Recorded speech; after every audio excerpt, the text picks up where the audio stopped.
Hello, everyone, and thank you for joining us for tonight's financial aid webinar. We'll get started here in just a few minutes.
All right, we'll go ahead and get started. I'll now turn it over to our financial aid director, Wendy Floyd. Good evening, everyone. So glad to have you join us today.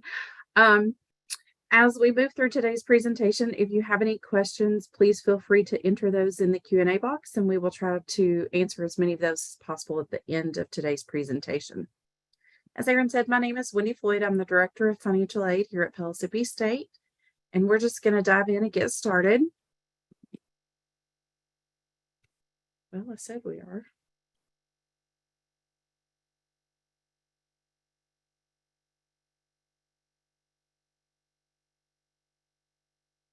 There we go. Today, we're going to talk about the different types of financial aid, how to apply for them, what is verification and how to complete it, how to review your financial aid, and last but not least, confirming your attendance and paying your fees. There are three primary categories of financial aid. They're broken down into federal aid, state aid, and other.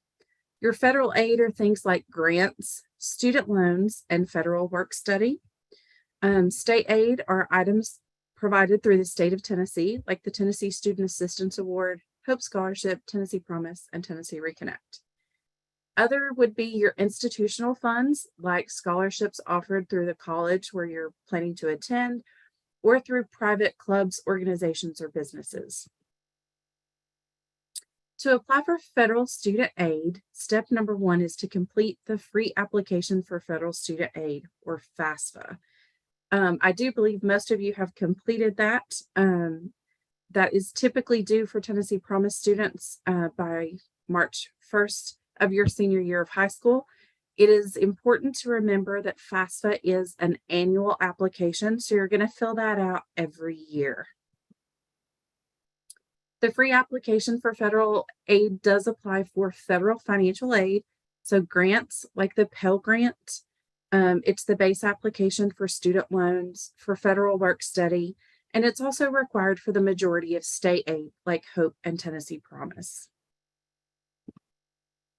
Once you've submitted your FAFSA application, you're going to want to log into your My Pellissippi to see if any additional information is required. About 30% of all FAFSA applicants are selected for a review process called verification. This means the school's financial aid office will be required to verify the information you have submitted on your FAFSA application. To see if you've been selected for verification, you're just going to check your My Pellissippi about 3 to 5 days after submitting your FAFSA application. If you are selected for verification, you will have an alert that indicates financial aid, you have outstanding requirements for the academic year. If you're attending with us in the fall, that academic year is going to be 2023-2024. If you select the link, it will take you to the list of requirements that are needed to be submitted. You may see things like worksheets, such as the 23-24 household verification worksheet. These can be completed online simply by clicking the link. It's going to ask you to verify, in this instance, your household size, the number of people in the household, the number of people in college. We may also ask for additional information that's not in the form of a worksheet you can fill out online. For example, you may be asked to provide a copy of your 2021 tax and wage transcripts. And tax and wage transcript can be requested from the IRS directly. And to request that, you'll go to irs.gov. Now, if you used the IRS data retrieval tool, which means you linked to the IRS when completing your FAFSA, you transferred the information from the IRS to your FAFSA, and you didn't make any changes, then we don't typically need a tax transcript. There may be some special cases, but for the most part, that's considered verified information. If you did not link to the IRS and transfer your information, you can still do so. You can log back into the FAFSA, make a correction, linking to the IRS, and submitting the tax information that way. It will take 3 to 5 business days to process, and I always recommend that you follow up with us to let us know you've made that correction. If you choose not to link to the IRS, or if you were unable to link to the IRS, then you may go to irs.gov to request your tax records by selecting the option to get your tax record. You can request your tax record in multiple ways. The easiest and quickest way is going to be to request it online. To get your transcripts online, you will just simply select Get Your Transcripts, then Get Transcript Online. You will create an account with the IRS, and that will allow you to download and print or save your tax records. If you are unable or unwilling or just don't want to create the account with the IRS, you can request the tax return transcript by mail. Again, just by selecting Get Your Tax Record. You'll scroll past the online request to the alternatives to requesting a transcript online and select the blue button to get your transcript by mail. In a few instances, if you are unable to complete either online form, you may be required to submit a paper request, and this is the IRS Form 4506T. This is typically used for individuals who have an issue obtaining information from the IRS, or for those who may not have filed a tax return. You can obtain a verification of non-filing letter by completing IRS Form 4506T. This paper form is very specific. You will begin by submitting your name and social security number in line 1, spouse's information in line 2 if you're married. Line 3 is your current address. This is where the IRS will mail the response to. Line 4 would be your tax address if the address on your last tax return is different from your current mailing address as provided on line 3. If you are a tax filer needing a return transcript, then you would simply select box 6A as the type of record you're requesting. If you did not file taxes and are requesting verification of non-filing from the IRS, you will select box 7, verification of non-filing. If you need to provide W-2 records or wage and income transcripts and you don't have one of those, you can request that as well by selecting box 8, Form W-2 and Form 1099. The IRS will mail this information to you. You do want to make sure in box 9 that you select the tax year that you need the information for. So if we're filling out a 23-24 FAFSA, you're coming to school in the fall of 2023, in August of 2023, then the tax year would be December 31st, 2021. Make sure you sign the paper at the bottom and fill in all of the information. The IRS will mail the response to you typically within 10 days. Okay. After 10 days, if you don't get a response from the IRS, stop by our Start Strong Center and they will help you with the next steps or alternatives that can be done in absence of an IRS response. Once you have all of your documents together and you're ready to submit those, you can do that a couple of ways. The easiest way is through the secure file upload in your MyPelosippi. Simply log in. It's in the first box under Student Self-Service. Select Secure File Upload, and you can submit to us any files, tax records. If you need to provide verification of your ID or your citizenship status, this is a secure way to submit those documents. They can also be submitted to the Pellissippi State campus closest to you. Once you've submitted your FAFSA and completed all of your verification items, there are a few additional steps we strongly recommend that you consider. One is applying for institutional scholarships. Those can be applied for through our foundations office at pstcc.edu/financial-aid/scholarships, or just go to the Pellissippi State website and search scholarships. We also encourage you to apply for additional scholarships through any clubs, organizations, or local businesses.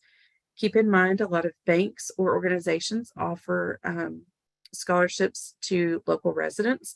So we strongly recommend you spend a little bit of time looking for those things. And if you have questions about scholarships, as always, you can contact us and we will help provide any guidance we can.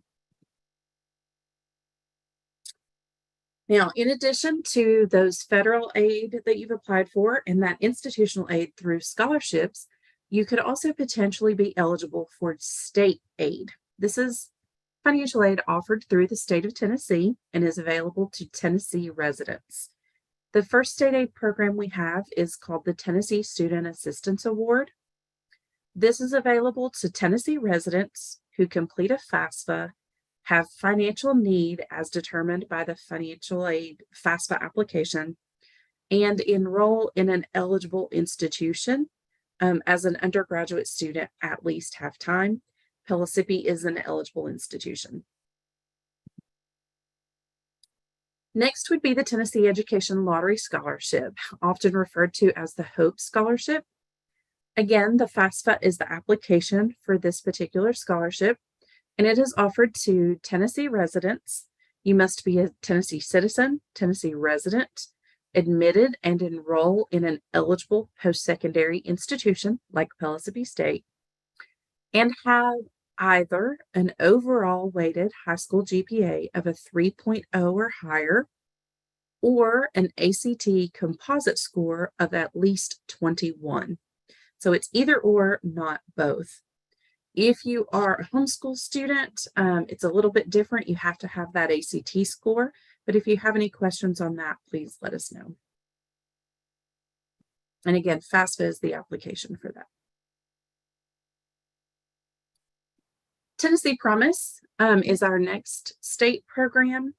Tennessee Promise does require two separate applications. The first is the Tennessee Promise Scholarship application. This high school seniors will submit by November 1st of their senior year of high school. And second, the FAFSA application, which must be submitted by March 1st, again, of your senior year in high school. Tennessee Promise does have some standard requirements, such as attending your mandatory meetings, completing 8 service for each semester you plan to attend, graduate from an eligible high school, homeschool, or GED program, and attend full-time at an eligible institution, and are a Tennessee resident. Full-time at Pellissippi State is 12 credit hours. On average, that's about 4 courses.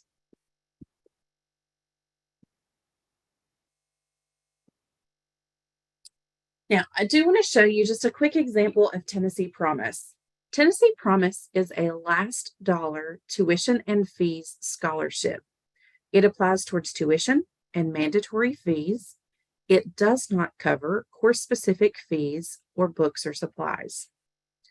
So as an example, for a student with a 0 EFC, which is eligible for the maximum federal Pell Grant, tuition and fees roughly $2,200, $2,250, $2,280, depending on your schedule. And that is for the current school year. That'll be a little bit different in the fall, but not by much. So if we have tuition of $2,250, maximum Pell Grant of $3,447, there is nothing for Tennessee Promise to apply towards. Okay, so Pell would apply towards your tuition and fees, and the excess is refunded to you to use for any educational related expenses. Let's assume in addition to that, you also have that state grant, the Tennessee Student Assistance Award. That's $1,000 in addition to your federal aid. And again, can be applied towards books, supplies, materials, anything that's considered an education expense. In our second example, we're going to look at a student that is not eligible for the federal Pell Grant, but does meet that minimum requirement for the Hope Scholarship. So again, our tuition and fees is roughly $2,250. The Hope Scholarship is $1,600 for full-time for the single semester. So if you have the Hope Scholarship that applies, and that's the only aid you're receiving, then Tennessee Promise will pick up the $650 of remaining tuition and fees. Again, it does not cover books or supplies or fees that are course specific. And in our third example, we are looking at a student who is not eligible for federal Pell Grant and not eligible for the Hope Scholarship. So we've got an EFC eligibility that's too high and an ACT or GPA that is not high enough for Hope. That tuition and fees is still that $2,250. And in this instance, Tennessee Promise is going to cover that full $2,250. Again, it does not apply towards books and supplies. Okay. If you have any questions about how Tennessee Promise works, please feel free to enter that in the Q&A box, and we'll try our best to answer any of those questions at the end of today's session. Okay. So you've filled out your FAFSA, you've submitted all of your necessary applications, you've completed your financial aid verification. What's next? We strongly recommend that you take a look at your financial aid status. This can be seen in your MyPelosippi in the financial aid block. You can view your financial aid awards. You can check the status of your account. Under forms and links, you can access additional applications or forms, such as the loan amount accepted worksheet if you need to access student loans. You can also access appeals and requests for adjustments. So if you've had a change in your financial situation or your household situation, you can tell us about that through the financial aid forms and links. If you have a special or unusual circumstance that the financial aid office should be aware of when calculating your eligibility, there are forms available under financial aid forms and links to tell us about those.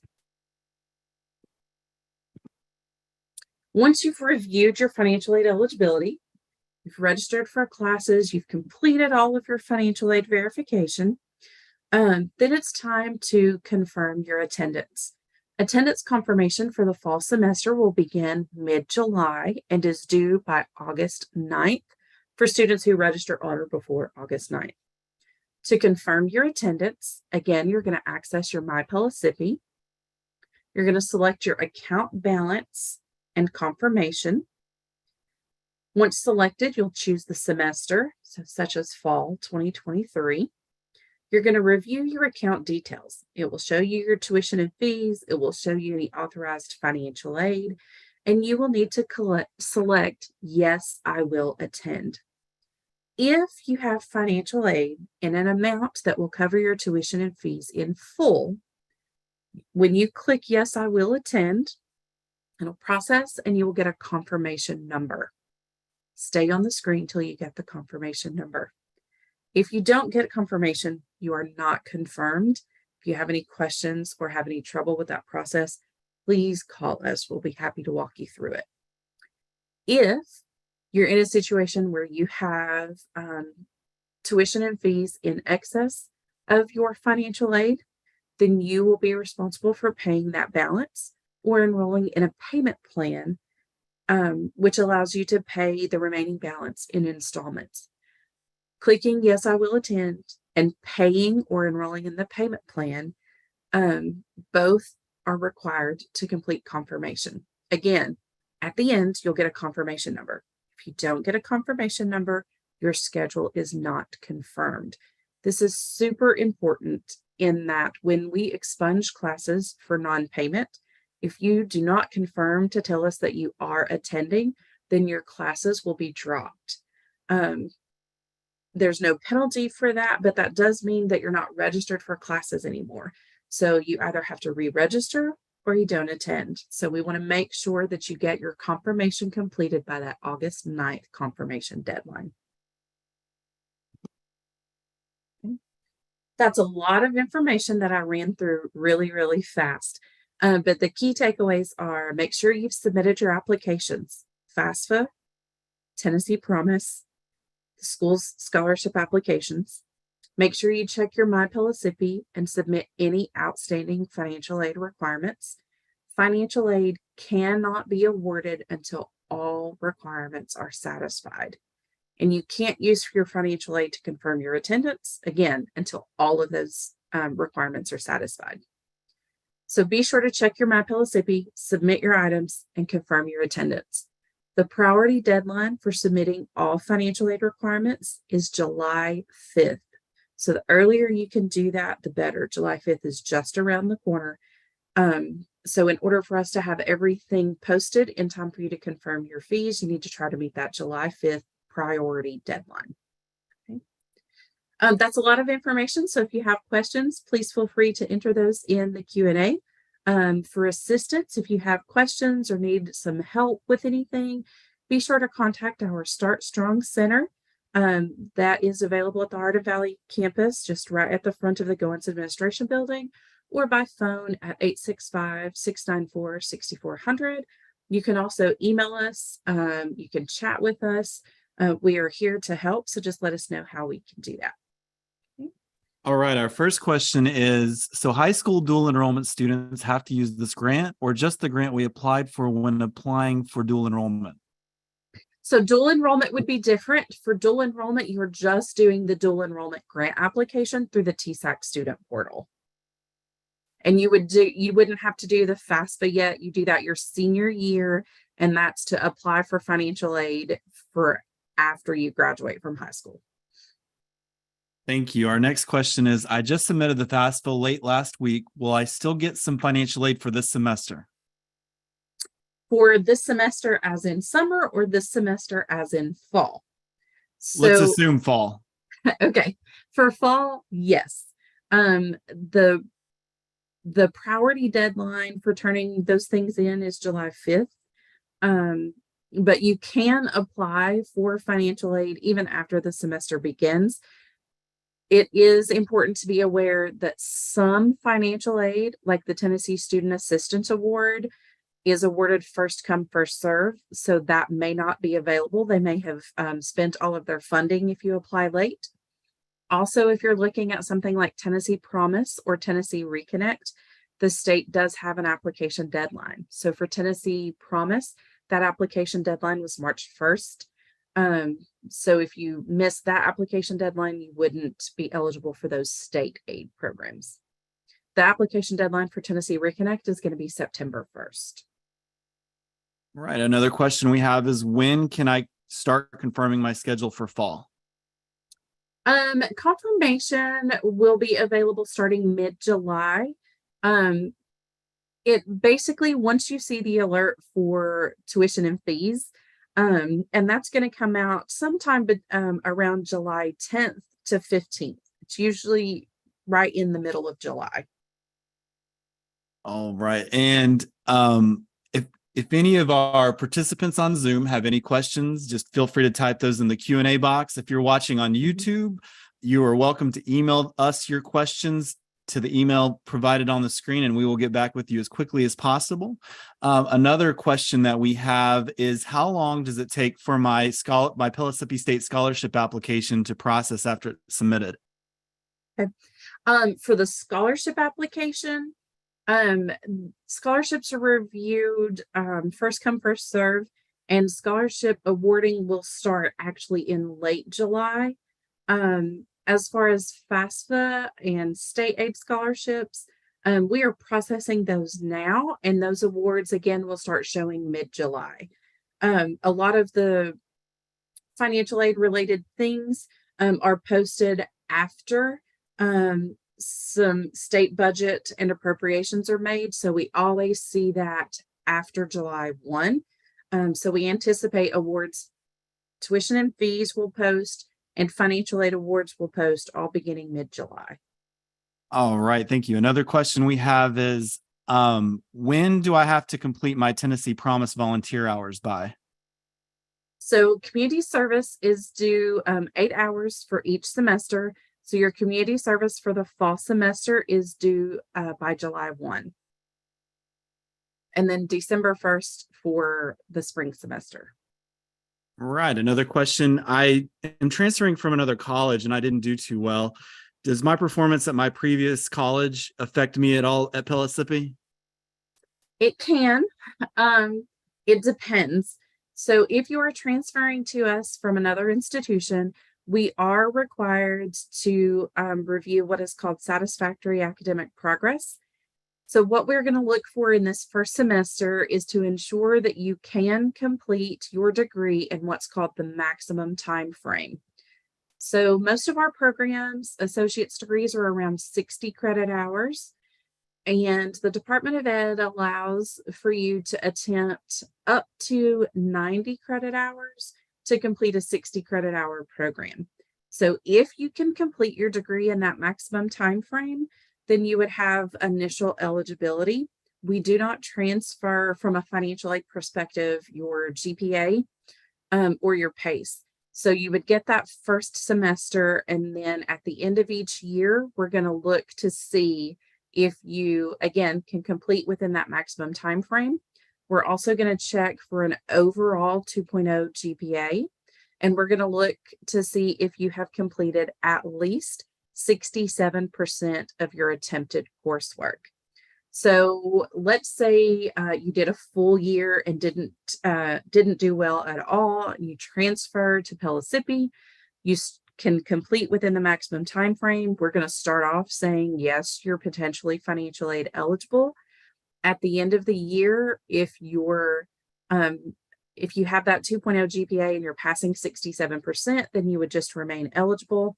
But let's say that you only passed some of the courses, not all, and you're passing about 50% of your classes and not 67%. Even though you did successfully complete some courses, you could still be on what's called financial aid suspension for satisfactory academic progress. It gets really involved, and I strongly recommend that you talk with the Start Strong Center if you have any questions about how your transfer coursework relates to your current status. Another question. I have a hold because Pellissippi doesn't have my high school transcript. However, it was sent in the mail May 26th. Does the school accept digital copies? So we do participate in a couple of file shares. The high school can submit a digital copy directly to our admissions office. It has to come directly from the issuing institution. So we can't take it through a third party. What that means is the school can't send it to you and then you forward it to us. We can't accept it that way. It would be considered unofficial. How do I go about applying for veterans benefits? Certainly. For veterans benefits, there is an online initial application where you can submit your certificate of eligibility. and apply for the appropriate chapter of eligible benefits. I recommend just go to the Pellissippi State website and type veteran in the search box, and it will walk you through a checklist of the steps. We also have a fantastic veteran services coordinator named Kelsey who would be happy to help with any questions. And again, you can start with the Start Strong Center. They can walk you through that as well. Right. Another question. So I will not be able to confirm my fall schedule until July. Correct. Schedule confirmation. You don't need to confirm anything until tuition and fees are posted. So those are going to come out mid-July. Financial aid awards will post around that same time. And so confirmation itself will open mid-July, and the deadline to confirm for the fall semester for students who register on or before August 9th is August 9th. Will I have to, I'm sorry, I'm trying to read the question. My computer just froze. Hang on one second. Well, where did it go? Shoot, I'm sorry. Hang my So many questions. I know. Will I have to get a student loan out in order to attend Pellissippi State? That depends on your other financial aid. Student loan is by no means required. If you are eligible for a Pell Grant, Hope Scholarship, Tennessee Promise, then a lot of times the combination of those things will cover at least tuition and fees. Again, if you're eligible for that maximum Pell Grant and the Tennessee Student Assistance Award, it's going to cover tuition and fees, books and supplies. It's also going to refund a credit balance to you to use for whatever educational related expenses you have, like transportation to and from school. So no, student loan's not going to be required. If you find that you need a student loan, you have eligibility for that simply by filling out the FAFSA application. If you want to access those funds, then you just need to go to the financial aid forms and links page and fill out the the student loan acceptance worksheet. That's going to tell us how much of the student loan funds do you actually want to borrow. Thank you. How do I go about getting my books if I can't afford them without my financial aid? So if you are eligible for financial aid in an amount that is greater than your tuition and fees, you can charge your books against that excess balance in the campus bookstore starting the week before the fall full term semester begins. So it's usually the week before classes start and the first week of class. And again, that's if you have financial aid that is more than your tuition and fees. If your only financial aid is Tennessee Promise or Tennessee Reconnect, remember it does not cover books or supplies. So it would be your responsibility to purchase those books, supplies, and materials. Do I have to have a bank account in order to get my financial aid? You don't have to, it's quicker. If you have an account, you can set up so that your refund is direct deposited. And that is a much quicker process for getting the refund. But if you do not, the student account services will mail a check as an excess aid refund. Can take up to 2 weeks to get. I have tried multiple times to fix my financial aid, but I still don't understand what is going on. I have been told 1 or 2 times that I have to fill out a form, and whenever I fill out the form, I have to fill out another form. I am confused as to why I have to keep filling out this form. Can you please help me? Certainly. If you filled out a form and we're asking for it again, then we have probably some kind of conflicting information, or one form has generated a question for something else. So that's something that I would need to look at individually for you.